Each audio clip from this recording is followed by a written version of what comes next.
So welcome to Truth and Reconciliation Work Week 2026.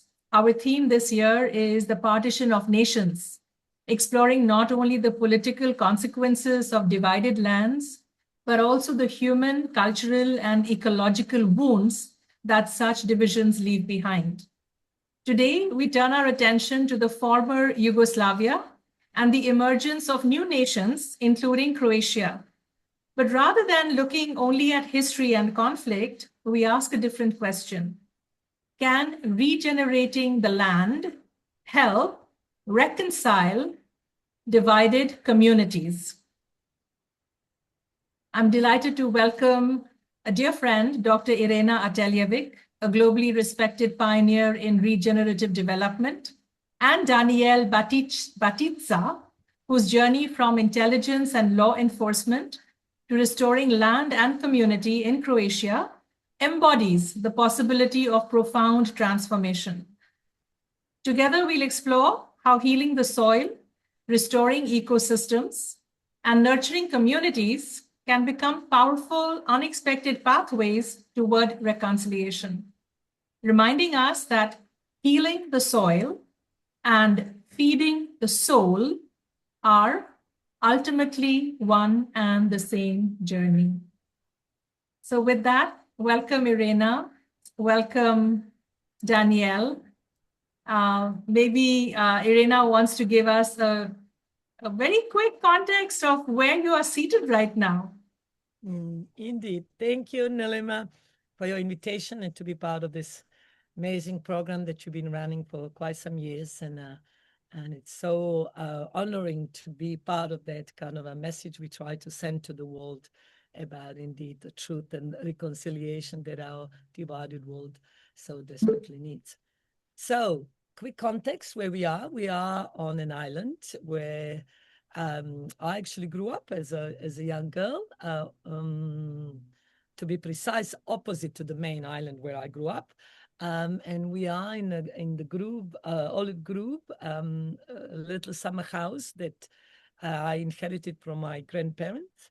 And so it took us a long journey to get Danijel from the mountains region of Dalmatia, where we do this regenerative work, to travel down to the coast and then get on the boat together with me.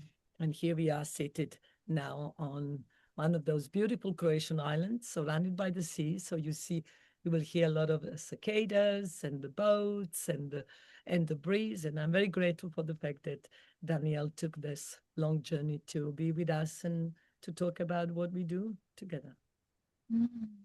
Thank you, Irena. I've been on your beautiful island many times, so I can kind of feel myself there right now, and the beautiful Adriatic Sea, and the whole idea of, really loving nature, and becoming part of nature. And I know you live that so well.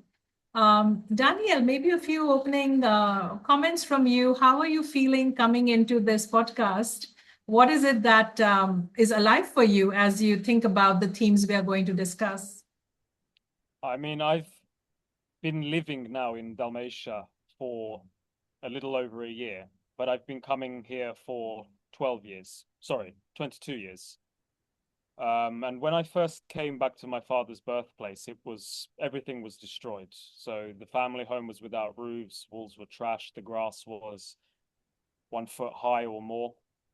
And since then, there's been a lot of progress. But even back then, I felt a kind of ancestral connection to the land. And it's not really something you can explain. It's something you feel in the moment. And so every year I would be coming, and then I made the move. I was disillusioned with life in London, where I was born and where I lived my whole life prior. And my wife is from Brazil, and she was very keen to come and start a life here as well. And ultimately, we've based that whole sort of vision on the land where I first felt that connection in 2004. And again, despite the damage and everything, something made me see past that. So yeah, without going down too much of a hole on that, that's the kind of nutshell as to why I'm here now. Thank you.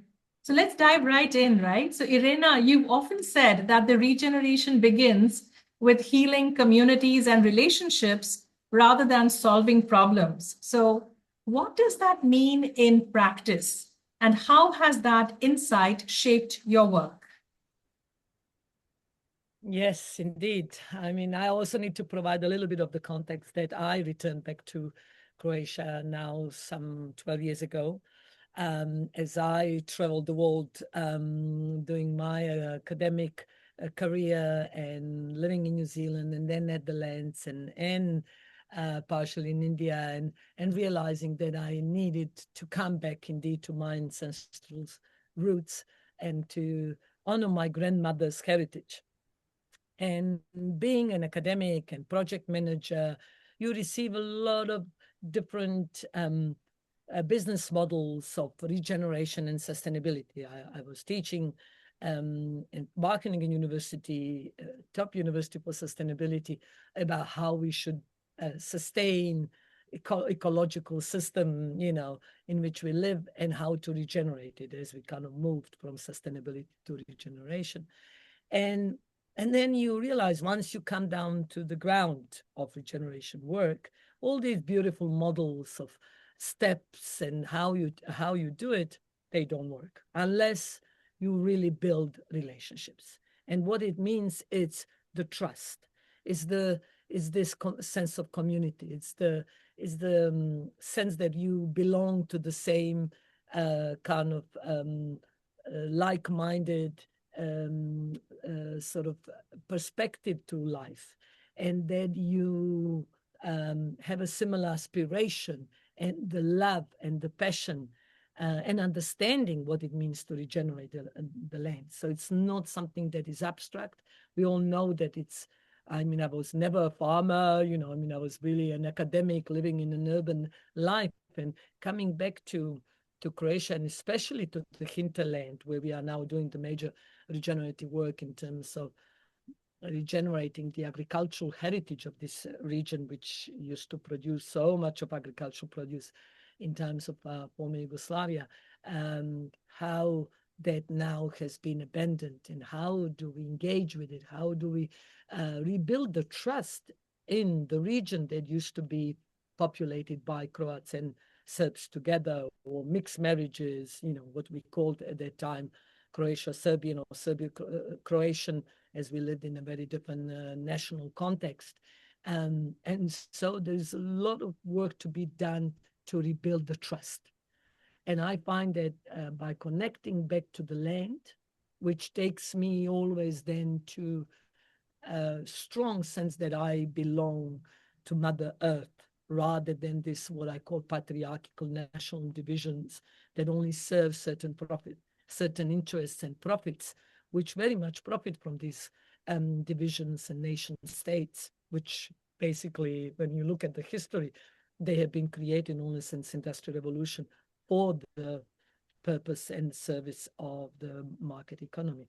So to rebuild that sense of local and the community to which you belong and you can trust and you can rely on, and that is everyday work. Indeed. I think you're really onto something here. And one of our speakers at this week is Douglas Tolkien, and he talks about regenerative bioregions. And, you know, he's really making the case for how can communities or self-organize around bioregions rather than some political boundaries, right? So I think this is definitely the future, and you are the pioneers kind of showing the way on how that looks like and how that may be possible.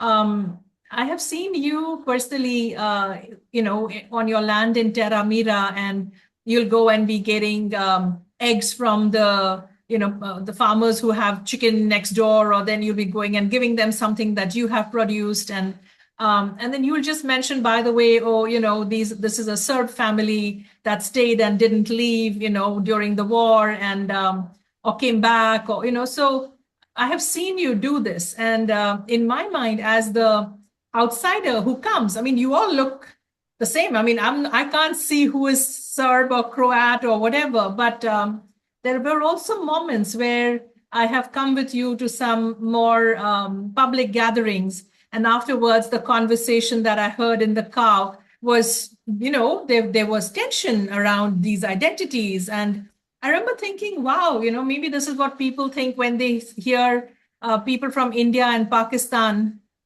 come together, because for the rest of the world, we all look the same. But it's the Indians and the Pakistanis who have to deal with the history and the trauma of what a partition did to us, right? So, but the rest of the world just sees us as one people. So I know Yugoslavia must be having a similar experience with all, its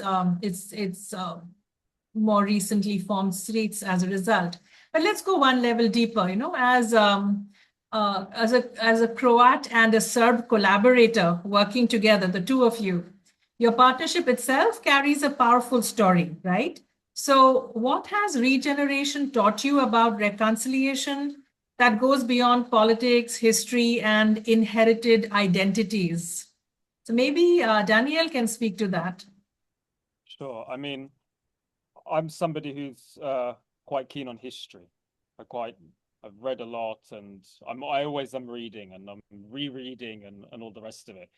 I think it's when you come to understand that nationalities and ethnicities exist, and I think they shouldn't be denied. But there was a time, if we go back centuries, how can I say, the most important thing to ordinary people is how do we live? And the reality, especially where my family comes from, is one village is Serbian, one is Croatian, another one is mixed in the same village. You are working land next to each other.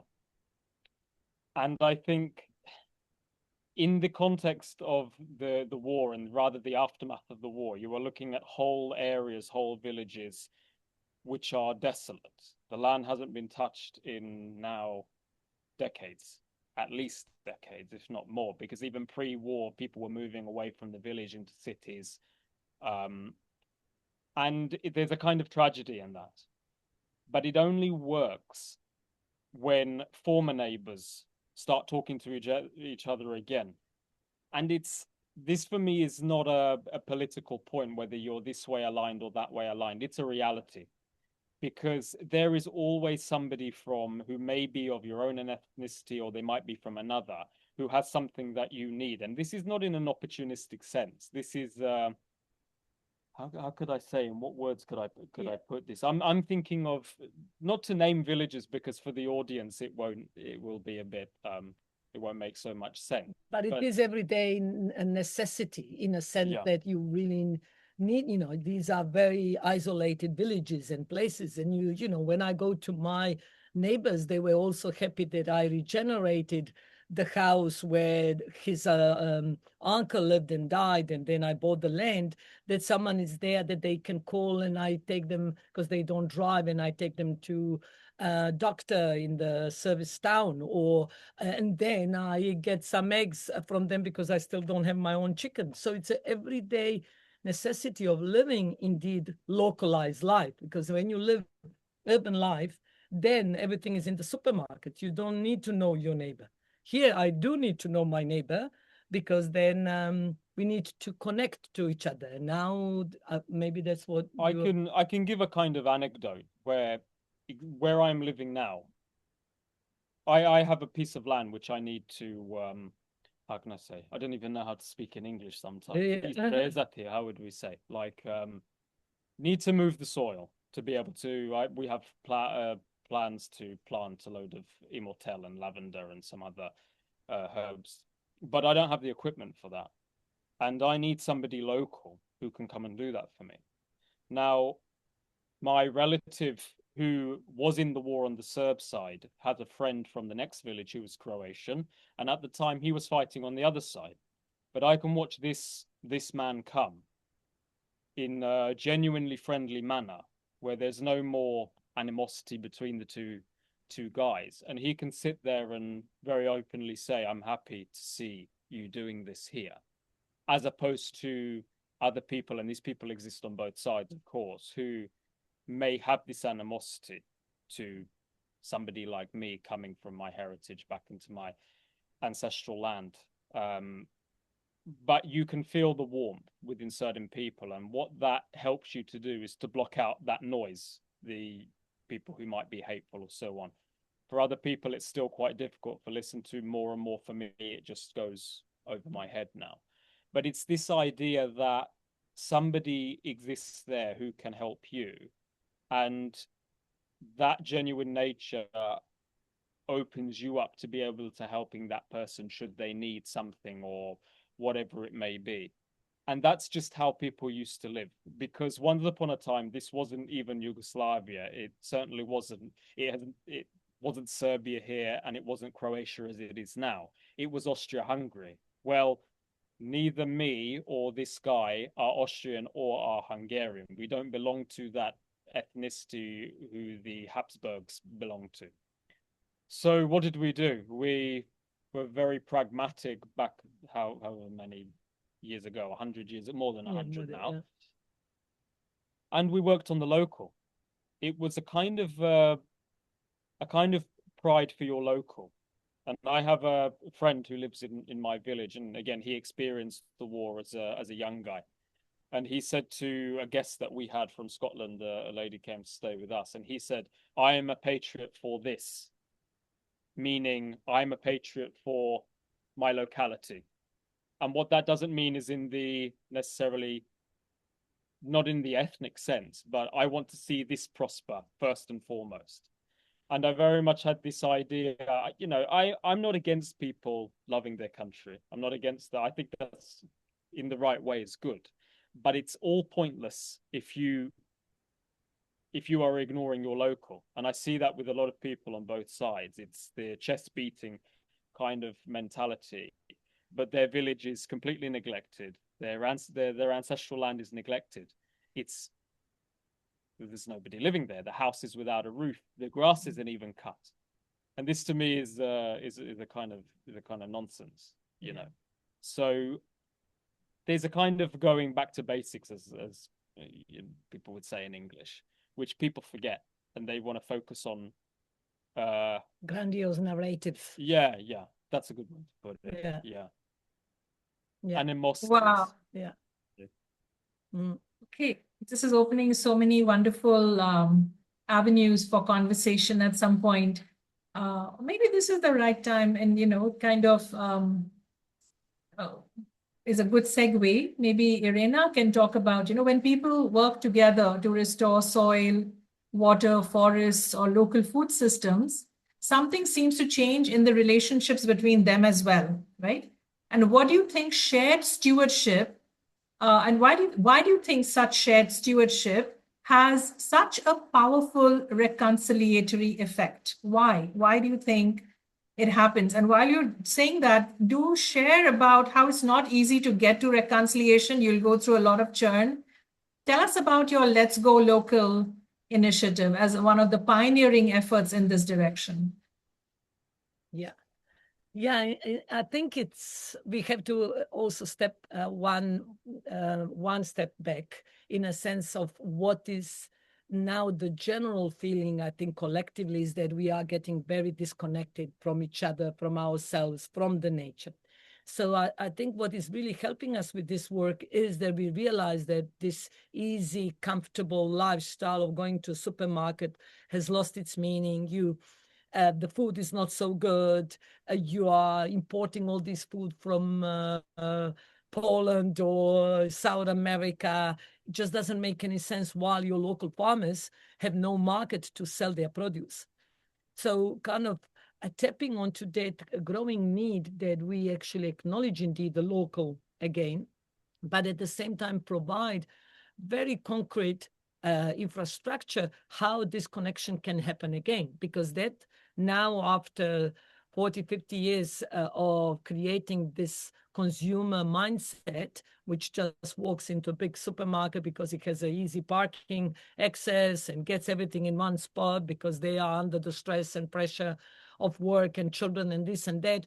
No one has time to drive around the region and visit this farmer and get eggs there and whatever, So we were thinking, how can we help farmers to get the access to our local consumers, citizens, as well as tourists, and especially also restaurants who now used to get the application and buy everything from Lidl or Metro and gets delivered at the door of their restaurant.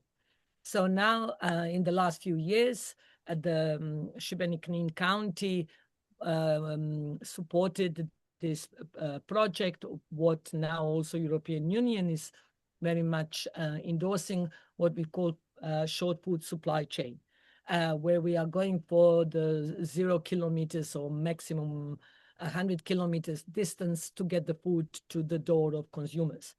So let's go local, or ajmo lokalno, as we call it in Croatian, has been exactly that kind of infrastructure.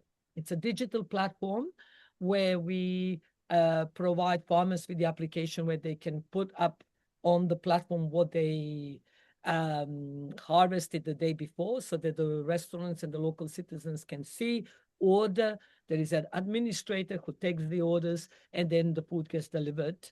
Not yet at every door and every day, because that's a huge operation. And unfortunately, we don't have enough of supply for the whole region, because we neglected our land, and now everyone is asking, oh, where are the local eggs and local cheeses and all that? And of course, you wake up one morning and you realize, oh, it all gets imported. Just the fact that 90% of all our food in Croatia gets imported, which is really shocking. I mean, we have more than 21 million tourists coming every year, plus us, less than 4 million.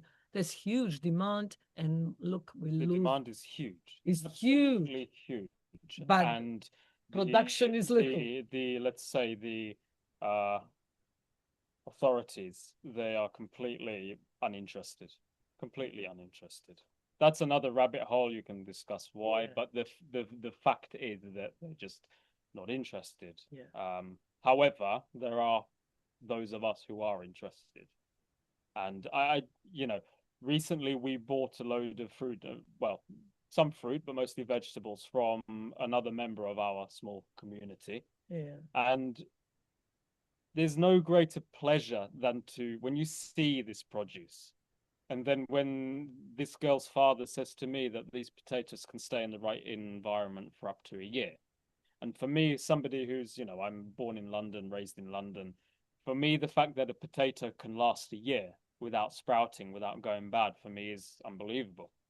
But why? It's because you don't understand how long your potato has been out of the ground when you buy it in the supermarket. That's why within a few weeks it's no good to you. But again, did I pay a little bit more for my produce? Yes, but it also didn't send me into bankruptcy either.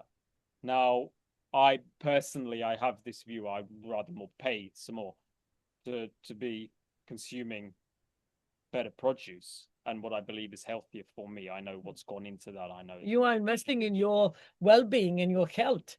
There's another thing that we discovered in our research, that now nutritional value of certain produce that travels, thousands of kilometers and moves in the plastic from one container to another on the ships and to get to the supermarket, that the value has gone, 90% down. That one orange now that you buy in a supermarket used to be the value of today 8 oranges that you buy in the supermarket. So what used to be the local orange, one was enough to give you a nutritional value. Now, today you need to buy 8. So it's also the question of price. We got to this kind of, more is better. I need, so the quantity. No, it's the quality. To eat a bit less, but more nutritional, more enriching. And there's then also there's the concept about seasonal eating as well, which for big city raised people is crazy. We've lived people like me have lived our whole lives being able to eat a tomato 12 months a year.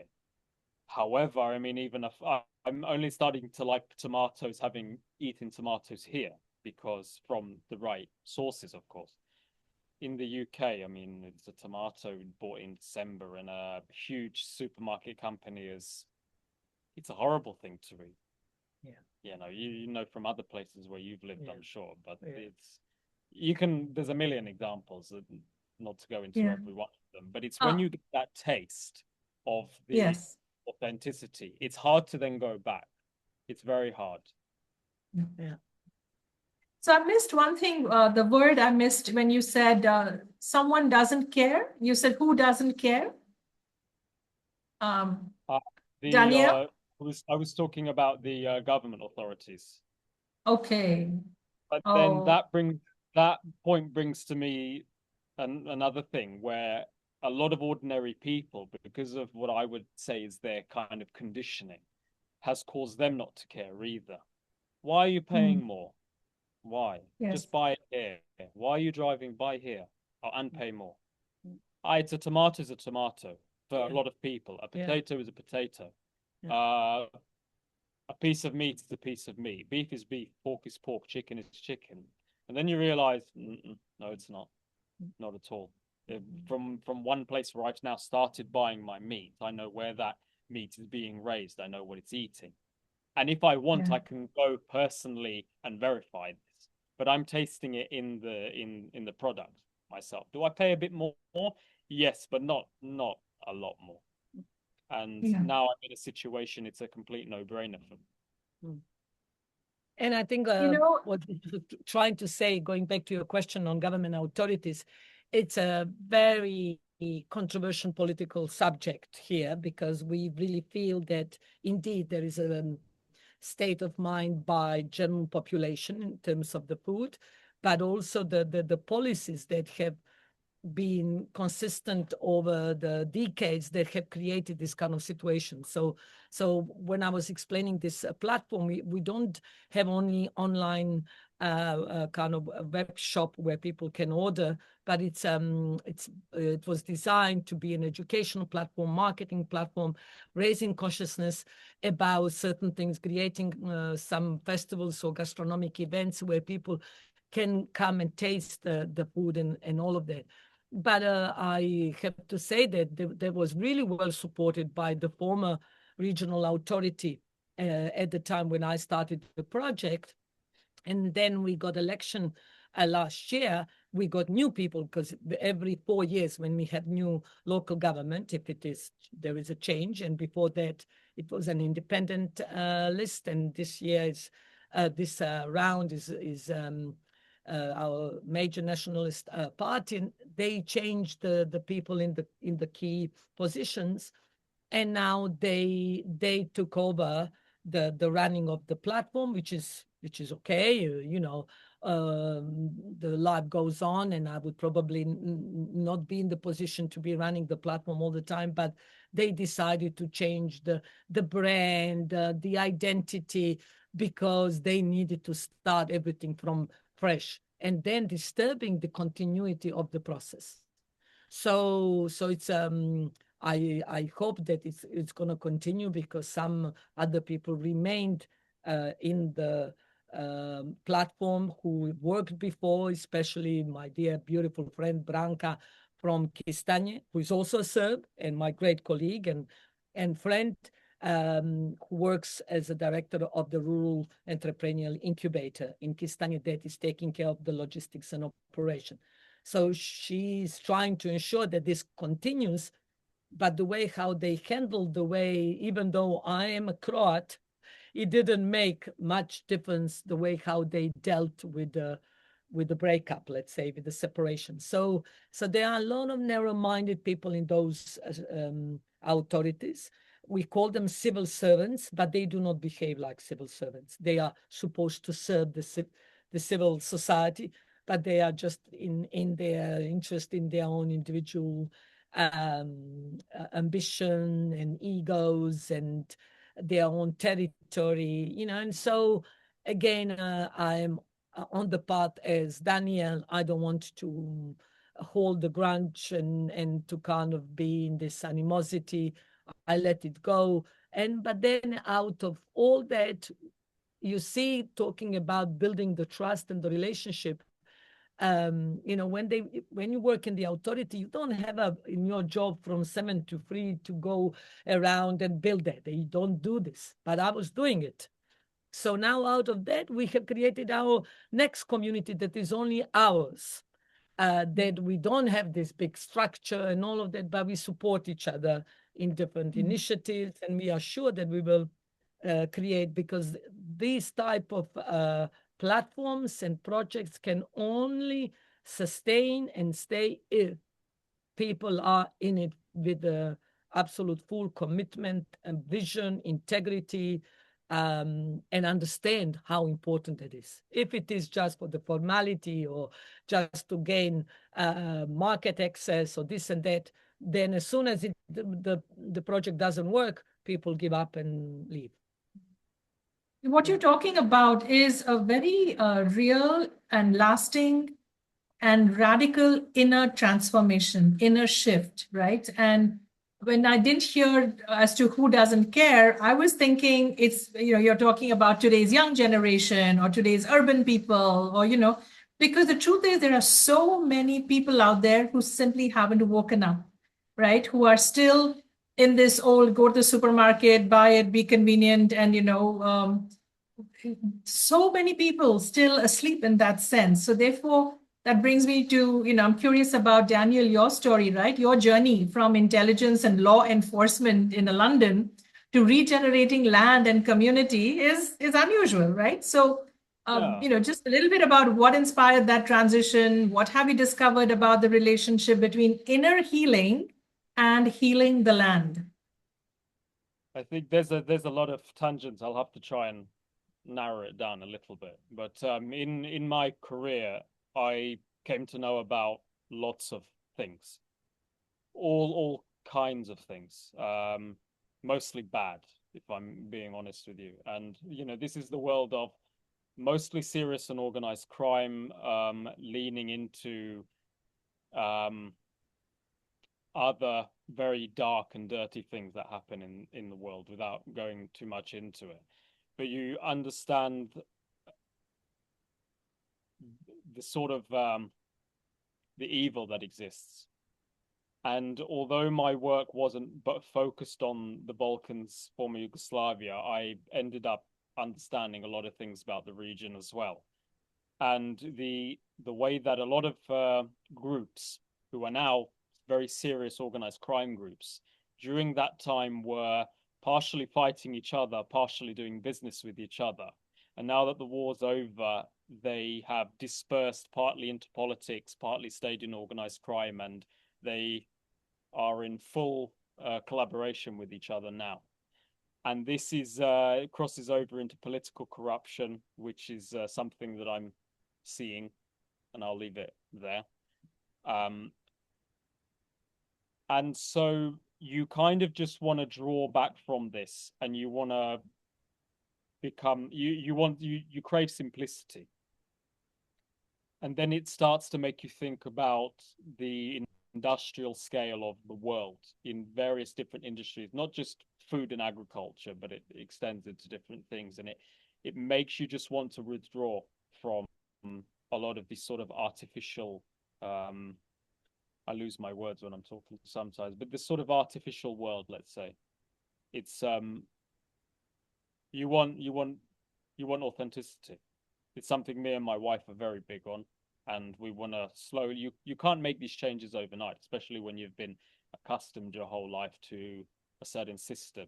But when you get that taste, like I said a bit before, it's hard to get rid of that. It's like a positive drug, let's say, because it's connecting with what's been there for, as far as we're concerned, forever, however long forever has been. And we want to go back to that. And I think, look, when we talk about the politics, and I'm a student of political theory as well, international relations, before my career. So one thing that always baffled me was your patriotism should be regenerate. That should be your patriotism. This is something that I like to think I understand that world, and I can't understand, well, why aren't you doing it? That's your real patriotism, is there. War's over, it's, for the Croatian state, it's won as far as definitions would concern. So why aren't you doing something here? You signing everything off. So then for me, I say, this isn't actually patriotism. It's not. It's I don't want to use traditional terminology because I don't even think it applies, but it's a kind of gross corporatism. And people who are in power by one way or another, they are serving a greater interest, which quite honestly doesn't care about our nationalism one way or another or the other. They do not care who wins, they don't care who dies, they don't care whose village is destroyed. They will hedge their bets one way or the other. If the war here finished on the other side, I believe the mess would probably look exactly the same, and the people who were puppeting or stoking flames from the side would have put all their eggs in that basket instead. But things fell the way that they did, and so the exploitation now happens this way rather than that way. I've often said this about the US, but I think it's true for everybody, that the world will know peace when peace is more profitable than war. Oh, absolutely. Yeah. Yeah. I know a lot of I have a lot of people in my family who fought in this war, fought here in the Second World War. My relatives before me, some generations before me, and they all have their views about what was right, what was wrong, why something started. I'm not really interested in getting into this anymore. I've talked about this enough in my life, and okay, you can still talk about with people close to you, that's fine, it's not a problem. But on the external, we don't, what all of these people, and I've sat in a room with the Serbian people who fought in the war, with Croatian people who fought in the war, sometimes both people in the same, and both are sitting there looking very tired and saying, what did any of us get from this? Yeah. Yeah. And don't get me wrong, the Serb still loves his identity, loves his nation. The Croat still loves their nation, their identity, their cultures. I mean, a lot of the culture is very crossover as well on the local, regional level. That's another thing maybe we can talk about as well. But at the same time, both know that we were all exploited. Whilst the bullets were flying, the artillery was flying, we were both being played horribly. Yeah. And I think some of the sparks that happened did happen, not all of them. Some happened organically, some were definitely placed. But then you look afterwards and think, well, who's won? And the idea is, well, no one's truly won. Even on both sides of the political hierarchy, both cashed in very, very well from this. Yeah. In war, there are no winners. And it reminds me of, there was this thing that does around on WhatsApp and so on. It's titled, Who Shook the Jar? I don't know if you came across that there are these bunch of ants in a jar, and then, they're living peacefully, but when someone shakes the jar, they all start fighting each other and killing each other. So the question isn't, which community of ants was the bad one, but who shook the jar, right? That set them up against each other. Probably passed around to lots of different interested groups and shaken. Yeah. And they are ultimately the winners. Absolutely. Winners in that kind of a global imperialist capitalist way of, grabbing the land, grabbing the greed, which is why we have this state of the world today that is so, The ex-Yugoslavia is a very interesting place because you have nations and you have regions. And within regions, you have multiple nations who are connecting on regional commonalities. And then they have either, in the positive sense, differences, but then can be conflicts as well on the national level. But then you can have, say, for example, a Croat from Dalmatia and from another region, or a Serb from Dalmatia and a Serb from another region, where there's a lot of clash because of their local. And this is where it becomes a very, very complicated picture. I view these things quite nice, quite positive in a lot of ways. There's a lot of things that the Dalmatian Croat and the Dalmatian Serb have in common that the Dalmatian Serb doesn't have. But then what do we have with the Serbs in common in different regions is a lot of cultural, our Orthodox Christian religion. That's obviously what we share, and that binds us. I'm an Orthodox Christian myself, and I have that affinity. But it's not, I mean, my own faith to its core is anti-war. Yes. Anyone within the faith who does promote the war, actively promote, then that's a very, very complicated issue in itself. You have war and the idea of defense and everything. It becomes very messy. But ultimately, the Orthodox Serb and the Catholic Croat both our faiths teach us that we shouldn't be killing each other, that is wrong, that is inherently wrong. But we both got sucked into it. I feel the same way about Kashmir as you were speaking, because when you go to Kashmir, there is more in common between the Kashmiri Muslim and the Kashmiri Pandit, the Hindu, in their cultural relationship with the land and their produce and their crafts and of course, and then the overlay of religion is what tends to create, again, it is who shook the jar, right? So if people abided by the principles of their religion, it's about goodwill and, living together and, tolerance and all the rest of it. So the fact that whether it's Israel and Palestine, whether it's what's going on in Kashmir and India and Pakistan, it's the same story, what you're just describing. I could just take off this screen and put some Kashmiri Hindu and a Kashmiri Muslim on the screen, and I could almost hear the same thing coming from them. So in that context, since you've had some years of peacetime, so this year's Truth and Reconciliation work theme is the partition of nations. So what lessons from the former Yugoslavia might be relevant for other societies carrying the wounds of partition, displacement, or historical conflict? Do you have any lessons to share? Sometimes think people need to. It's difficult because history is often, it's the famous quote that the history is written by the victor. But if people do understand history properly, in my mind, how I understand it, it's that this region has been unfortunately conflict-ridden for centuries. However, on the local level, life has kind of constantly stayed very similar.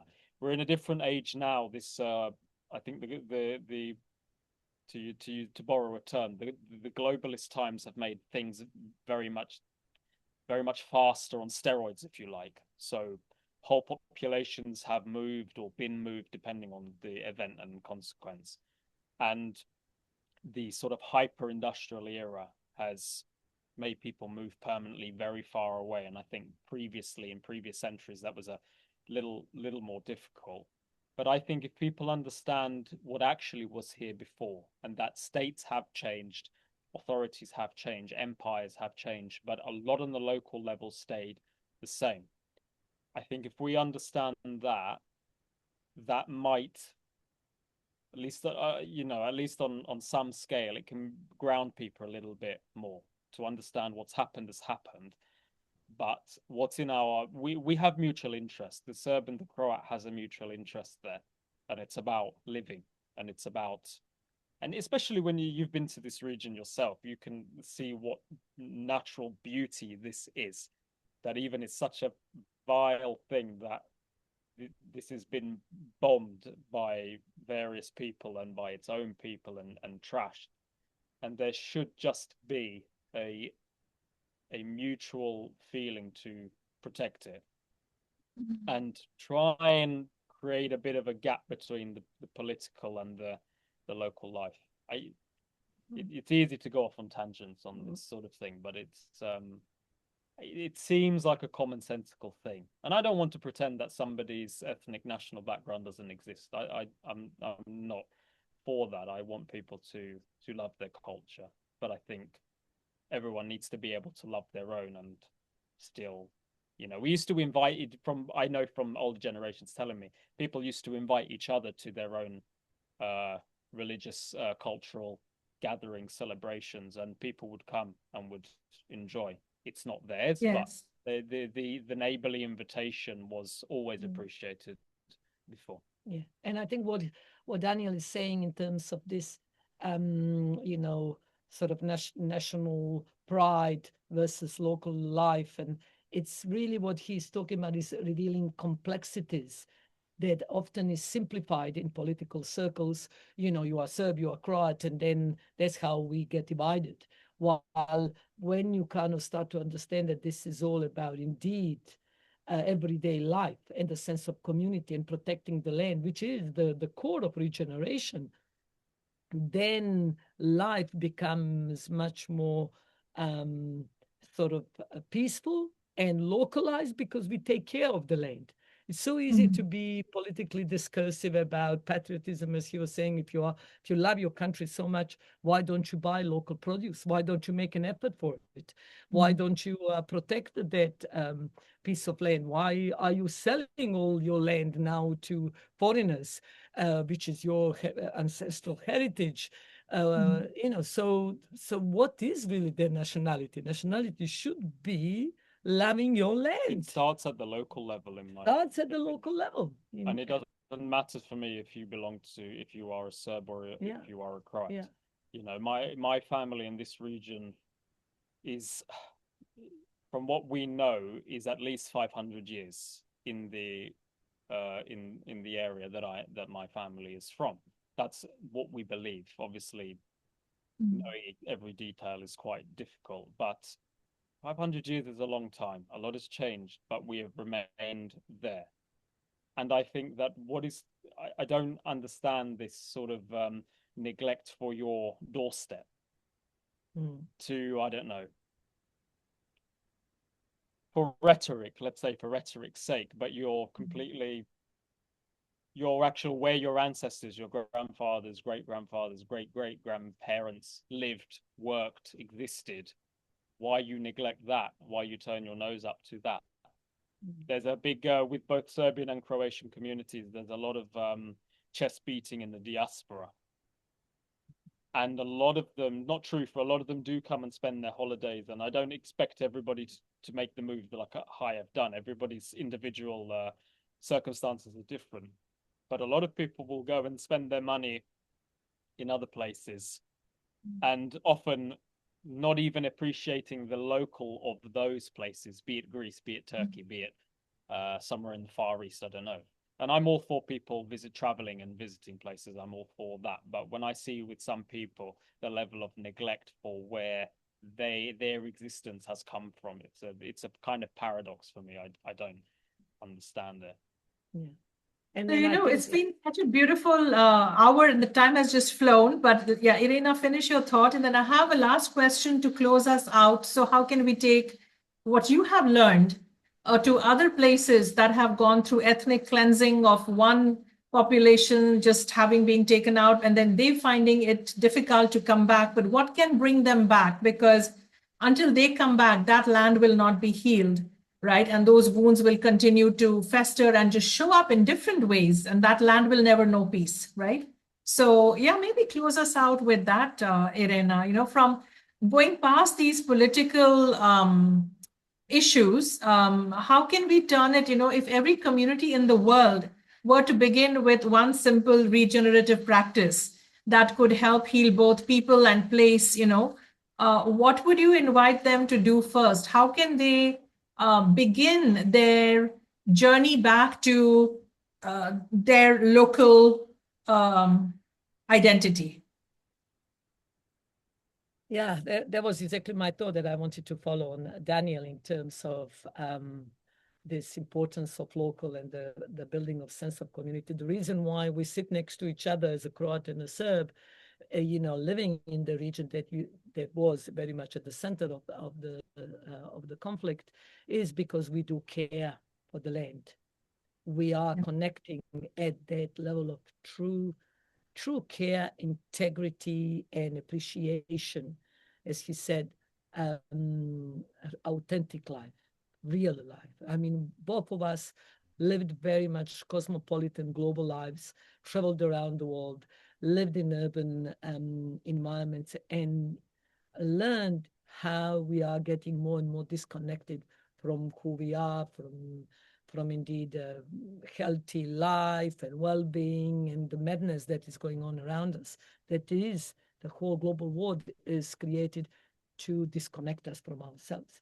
So I think that the key in reconciliation is indeed to go back to our everyday life, what we do, what we consume, what we eat, in terms of our psychological, mental hygiene, the physical hygiene, everything that we look around, that we all know from many different theories that the sense of belonging is very important for our also well-being, and start to creating this sense of belonging and sense of community where you indeed create your everyday local life in collaboration with others. So regenerative practices, indeed, as he was now telling me earlier about this deep enchanted forest that is in his ownership, that is totally neglected and really full of weed and all of that, and how he would like to restore it and regenerate it. That's a lot of work. And I said, okay, we will all get together and do this work together and create a sense of camaraderie. And it's such a, I mean, I know when I organized permaculture workshop on my land and how we all work together, and this, the physical work brings you together. And then at the end of the day, you eat the food from their garden. And we all leave at the end of the day with big hearts and beautiful connection, and you realize, oh my God, this is how life should be. And I'm not now romanticizing, as often I get that comment, oh, now you're romanticizing hard life of my grandma, who was, rowing for all day to go to Kornati, or didn't have a running water. That's not the point. We are not denying the human curiosity and the human evolution and all that. But then we need to go back what really matters with now all of the technology that we have. For example, now that we sit on this isolated island and talk to India, isn't that incredible? And we are connected to the whole world. So there is beauty in that technology, but then how do we use it? For what kind of message we use it to spread it to the world? And we were just discussing, myself being a political economist, how do I bring the message of hope or regeneration to the world that is so unjust, that is so, now we know how much injustice goes on, and with Elon Musk becoming first trillionaire, and when so many people go to bed hungry, how have we come to this world where we have so much structural inequality and the killings and everything what's going on? So how to hold that tension of injustice and everything, and still fall, as Rob Hopkins, very major environmental activist, said, to fall in love with the future of the world. And the way we can do it is to spread that message. Let's fall in love with the beautiful Mother Earth that is holding us with her abundance and generosity. So that's my message. Now, Daniel. I think it's hard on that point. It's hard even for people of different religions and even non-religion. I think that's still a very hard point to argue with, because I think every kind of inner feeling, which would, certainly my faith would teach that. And from the knowledge I have of other faiths, or even people without faith, it's very, what kind of person you would have to come across for somebody to be very much against that message is difficult. So I think it's an innate, I think it's an innate feeling to want to just love the land. It's very, when I see somebody who wants to, let's say this olive grove, to get rid of everything and concrete it, this for me is kind of the epitome of inhumanity. I don't know how else would you say it's, but these people do exist, but I think it's a minority. I think most people, something would change in them to make them think, oh, that would be sad. Even people who are not so interested in these themes that we're talking about, I think the average person would think that's sad. Something, just a random example I'm thinking of.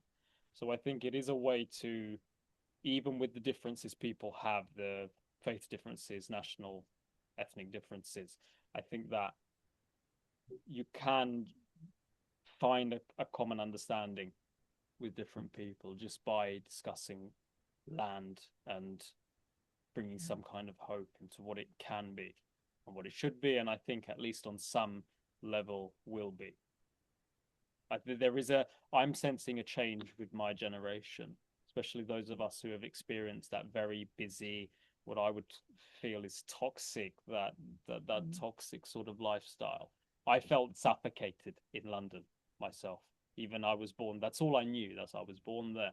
But I felt suffocated. My work led me to understand things, and then a lot of what I was seeing with my own eye the level of chaos, the level of sort of debauchery that was going on, and I had to get out of that for my own sanity.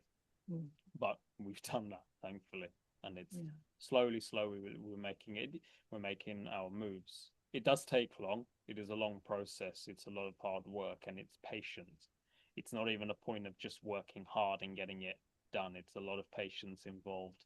There are governmental structures that we just have to a degree, work with, but it is what it is, and we learn to be patient. And even natural aspects, weather, for example, we have a strong north wind here, which we call bura, and when that starts, there's nothing you can do. Your outside work is limited at best, if not completely brought to a halt. You have to respect it and wait for it to come. And then sometimes you come later to understand, as horrible and cold and annoying as it can be, even that has its purpose. So patience is a massive, massive point. But again, the fast cosmopolitan life has taught us to hate patience, taught us to have everything this.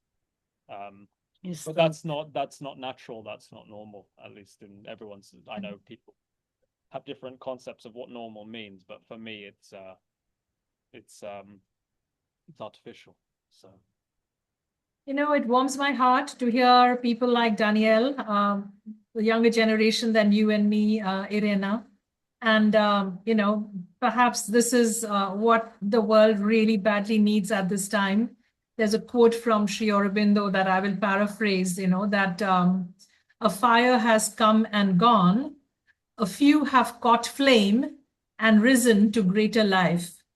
So we know the fire hasn't even gone. It's, the world is on fire, but a few, not all, unfortunately, have caught flame and risen to greater life. And the two of you embody that. You've seen the problem and you have responded to it, instead of either getting just burned in the fire or ostrich with the head in the sand. You actually got up and moved mountains and moved countries and moved back and moved forward, and you're out there doing the work, being the model for others to follow. And you would have thought that, the younger generation still needs their big city life, so let the older generation roll up their sleeves and make good all the bad stuff that happened on their beat.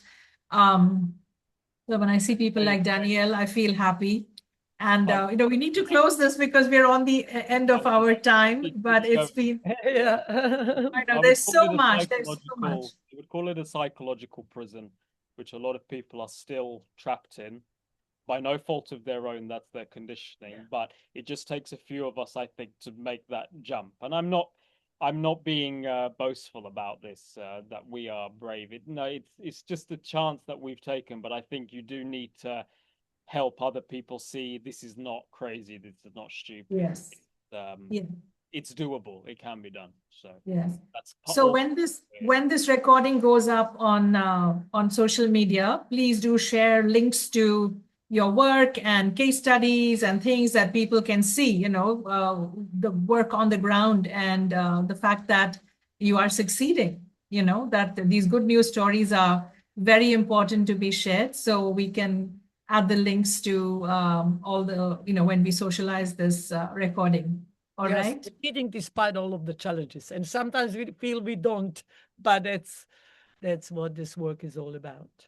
Yes. Straightforward. We are not doubtful. We get angry with the hurdle sometimes, but we always get over the hurdle. Yeah. We know there will be more, but we certainly don't have doubts about whether this will work or not. The answer is yes. It's just how and how long, how will we have to adapt to certain issues, but that's about it.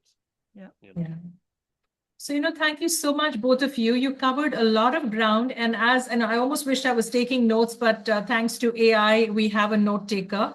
So I will be summarizing some key insights that both of you just dropped in the way of your, conversation, that were like real gold nuggets. And I'll pick those up, and that's the kind of stuff that can travel, be adapted in other places. It's not just local to you; it's local to every local, you know.